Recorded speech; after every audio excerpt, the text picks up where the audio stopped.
Hello and welcome to another Beat the Chef Mystery Box Challenge. Today, taking on Chef Ben is Normal Barry, who, with a little help from our food team, is hoping to knock the chippy chirpy chef off his perch. Boys, let's have a look at the ingredient that you'll be learning about, investigating and celebrating in your dishes. Open the mystery box. Oh, rice. Absolutely right. We know what this is. Are we going China? What? Well, that is actually a valid question. But no, Italy. In today's video, we're teaming up with BASF to learn about rice. Which began with a trip to a farm southwest of Milan to meet Melissa, a rice farmer. Despite rice is a tropical plant, we have been cultivating it for more than 5 centuries. In Italy, we produce on an area of 230,000 hectares, and we produce more than 50% of the European rice. The reason why we cultivate rice in Italy is because we have the most precious resource, that is the water. We take the water directly from the melting of the Alpine snowfields. We direct the water through hundreds of canals that are spread around in the Po Valley in order to guarantee the submersion of our paddy fields. So it literally comes right the way down from the mountains from the winter and then just gets channeled and you just we direct the water into the rice field. In this field, we sow in a dry soil. Rice is a fantastic plant, but it fears of many adversities. We have to defend them from a lot of weeds, a lot of pests, a lot of disease. So we have to control it every single day if we want to have a good result at the end. After 30 days, we flowed the paddy field. This is the new way to sow the rice. The traditional way is directly in the water. So here you can see the wet version. We put the iron wheels on tractor in order to be able to go inside the paddy field with water. A little bit strange to see, but it's unique. Then we harvest our paddy during September and October. It was eye-opening to us that Melissa's farm was having to adopt different sowing methods depending on the amount of rainfall. And that was before the crop was grown, harvested, cleaned, and then dried. So we put the paddy rice in this hole, then goes through this kind of tools. And this is a cleaner, then goes inside this big box where the dry process starts. And once it is ready, we stop the dry and we carry the paddy rice in our silos, and it is ready to be sold. Mm-hmm. This year, we haven't seen rainfall in winter here and neither in the Alps. So now we have water, but we are not sure to have it during the summertime. So we are very worried about it. Anyway, I think that the science will be the key to solve part of the problems that climate change will put in front of us. This is a reality. We cannot wait and we have to do it now. But we have to invest in science, to invest in technology, in genetic innovation, and chemical innovation and so on, without any ideologies, in order to be as more sustainable as possible, in order to protect our territories, to protect our crops, to protect our biodiversity as well. With innovation around these issues in mind, we went to speak with Michaela, a rice breeder, to learn about how she was approaching these challenges. Breeding work is a technique to develop new rice varieties, favorable to the increasement of agronomical or qualitative grain. Breeding works by crossing two different rice varieties with favourable attributes in the hope of a new variety which carries both of those characteristics. Michaela explained that her work focuses on improving the functional value of rice. Our most important, proudest target is, I think, an increase of disease tolerance. Another target, I think very important, is nitrogen efficiency, so less fertilizer utilized, less environmental impact. Another target, very important, is an enhancement of nutritional compound of the rice grain. How long from starting to ending up with a new breed of rice that you can actually pass on to farmers? From 6 to 8 years. 6 to 8 years? Yes. In my work is very important traceability. Means more safe product offer to the consumer. Means more control. For example, in Italy, the rice cultivation starts from certified rice seed. That means more safe grain for more safe product. There's so many things to juggle. You might be able to fix one thing, but you won't unfix something else. So to try and get it all together is a puzzle. And now it was time to eat. We went to Aqua Matta restaurant and even managed to tap up Chef Andrea for some last-minute tips and try some incredible rice dishes. A standout being the Cuttlefish Risotto. I get a lot of stick for cooking risotto, but this is what I've always been aiming for. Like, this is, you can't get bored of it. Because you can't make it this good. Well, we'll see. That's why you get stick. We'll see. The lads are locked and loaded with inspiration, so let's see what you've got. In 3, 2, 1, beat the chef. Cook off. Let's go. Straight away. He's brought his entire allotment with him. Everyone we spoke to in Italy said that their favourite dish to create with rice was risotto. It's a true celebration of the grain, so that's exactly what I'm doing. But I'm giving it extra rice crisp and seasonal British veg rather than the Italian season that we had when we were visiting. And now I know I'm going to get stick because I always cook risotto. This is how Sorted started. We were phoning you up 12 years ago going, I've got a date, what do I make? Risotto. My wife's sick of it. Look, risotto, been there, done that. You've done it literally about 1,000 times on dates. I am taking that risotto, making it sweet, putting it into a cake, and then serving it with some nice rice cream. Barry, there were a few things in your description there that didn't make any sense.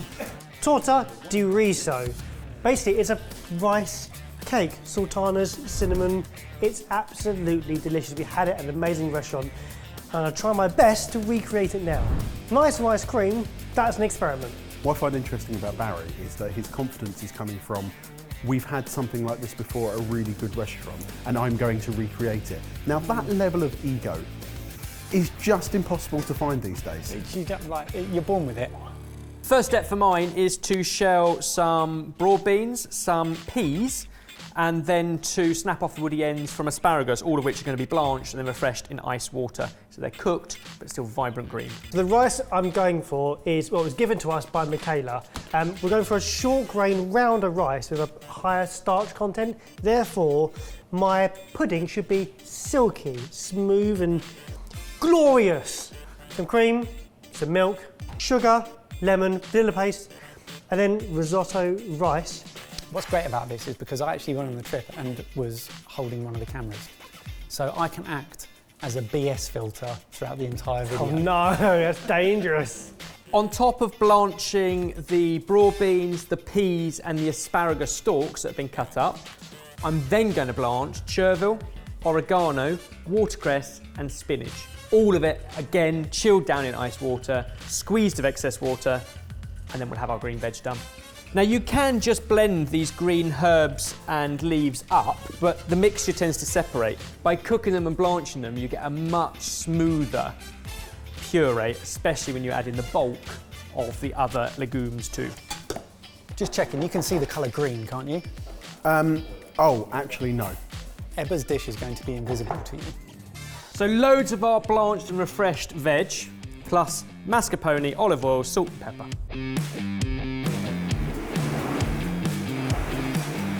He really loves that blender, doesn't he? That looks vibrant AF.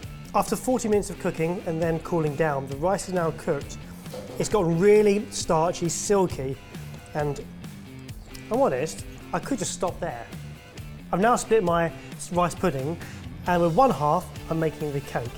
I've got some, here we go, blanched hazelnuts and some amaretti biscuits, both blitzed up. Why? Why those things?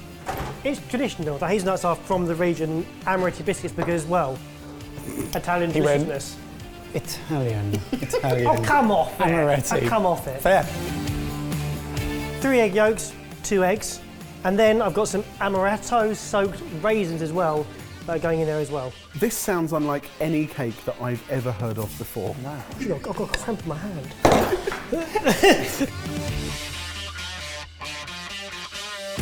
Blended the broad beans whole, but the ones that I've held back for garnish, I am just shelling.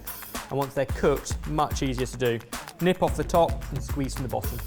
My rice ice cream, mega simple. Taking the rice pudding made earlier, mixing it with some more milk. It's just a bit too thick to go into an ice cream machine. So loosening it with some milk, blending it up till smooth, and then into the machine and let it churn. And you got some bits in there as well for texture. No, I have not. Ebbers, has your dish got any rice in it? Not yet. In order to elevate my risotto so that from the sidelines you don't get, it's just a risotto, I'm going to make a rice tuile. So, what? Rice tuile.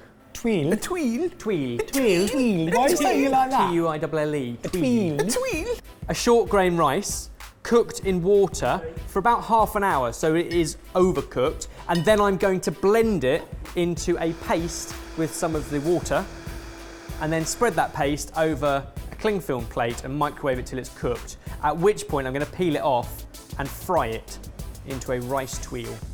I can't wait to see how you feel when you peel your tuile. I've got some pre-cooked of the risotto rice. Okay, into the pan, hot oil. I'm going to cook that, get rid of all the moisture until it starts to go crispy. And then just as it starts to go brown, chuck in some sugar and some cinnamon. I hadn't appreciated that this dish could have been 6 years in the making. 6 years to breed the right rice. Then you've got to sow it, flood it, grow it, drain it, dry it, a bunch of other stuff till it gets here. At least 6 years. So you better enjoy this. This is brand new to me, so I don't really know what I'm doing, but I wanted to try it. Yes! Oh yes! It's not working. Yes! Hey, these are our favourite bits.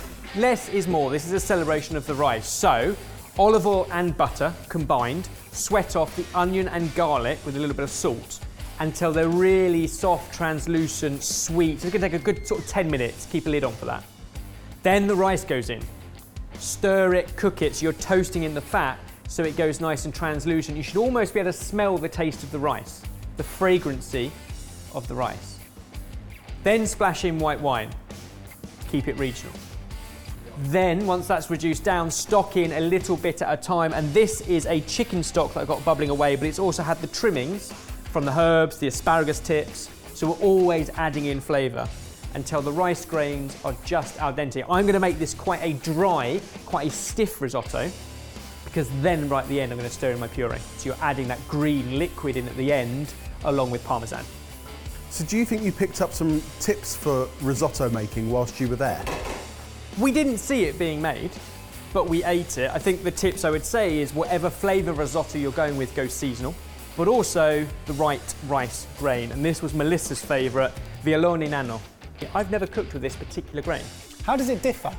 More starch in it, which is what's going to give you that nice creamy finish at the end. Now for my roasted fruit. Strawberries, nectarines, and myrtle. Ever heard of it? Something from Harry Potter. So on the first night, going out for dinner, they're like, do you want some drinks to finish the night? I was like, yeah, sure. Limoncello would be lovely. And they brought this out at the end. It's quite strong. Oh, wow.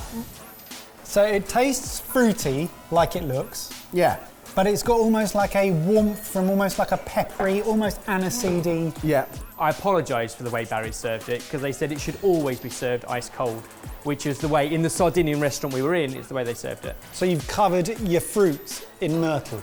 Yeah. The risotto we had was topped off with cuttlefish. But I wanted to find something else in the region that was both a surprise to us when we learnt about it, but also very symbiotic. And that's frogs. Oh yeah. Frogs. In the paddy fields, whilst we were looking at the rice, you could hear frogs everywhere. They do not skip leg day. But they're going to go into brown butter to be sautéed off. Sometimes, if there are things living in the paddy fields, they can add back the nutrients that the rice is taking. I was hoping it was going to get interesting, and he's delivered. They're not going to take long to cook, a couple of minutes on either side, get a nice golden colour, and then finished off with lemon juice, salt, and our fresh herbs. I'm then going to turn them out onto a tray, and when they're cool enough, I'm going to pick the meat off. So we'll serve it as very dainty frog meat rather than on the bone. Okay, now it's golden brown on top. Now it's actually cool, then we'll brush it with some amaretto, and then it's time to serve up. What shape are they? What shape do you think they are? He's done a Jamie. How do I celebrate rice? Make it the shape of rice. I think it works. But you had to explain to us that it was the shape of rice. On the menu, it would say rice-shaped rice cake with some nice rice ice cream. Very good. Bravo. Meanwhile, Ebbers is having a paddy over his wheel. Oh. That is thin. Ooh. I've got a rice cracker, boys. Lemon zest, pecorino, black pepper.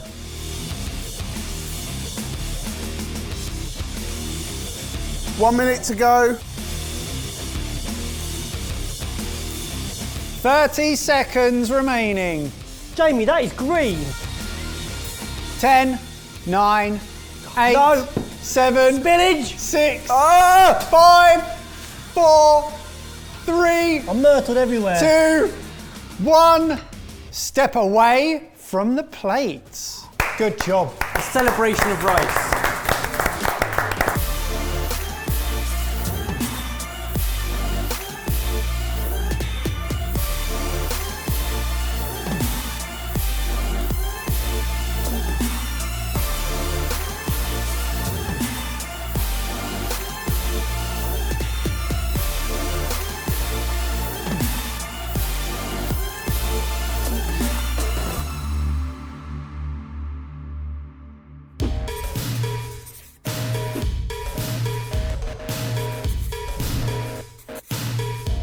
Okay.